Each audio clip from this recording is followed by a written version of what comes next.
Yeah, so Arash, the reason why bigger employers are in a position to offer a lower rate is simply because of their popularity, right?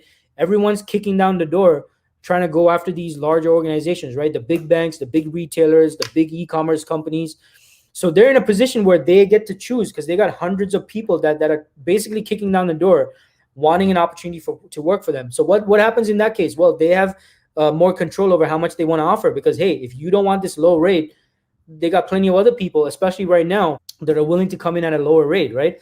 So what you need to do, Arash, is hey, I mean, if you only want to go after the bigger firms, then I mean, go for it, right? But what you want to do, Arash, is you want to highlight your value that you bring to the table by putting the focus on the problem that the organization is experiencing, right?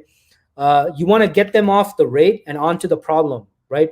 This is a strategy I used to use as an agency recruiter when I used to negotiate with hiring teams, right? They used to complain about some candidate's rate and this and that. Oh, that rate's too high.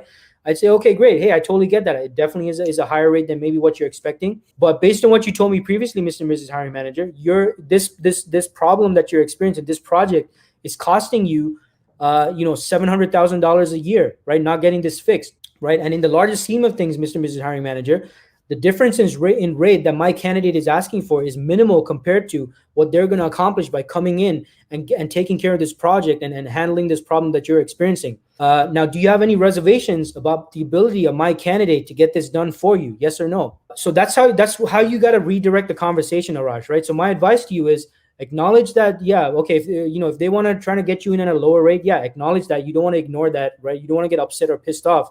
But acknowledge that and put the focus on the problem, put the focus on the project, put the focus on what outcomes they want, and see if there's some kind of a disconnect or there's some concern regarding your ability to help them out with that. Because when you put the focus on that, I mean, whatever difference you're looking for in terms of rate is minuscule compared to what's really important to them.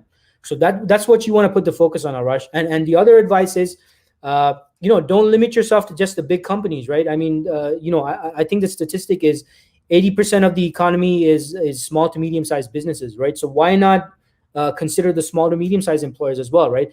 If not the small ones or the startups, hey, go for at least the medium sized organizations, right? So this provides you with more opportunities as well.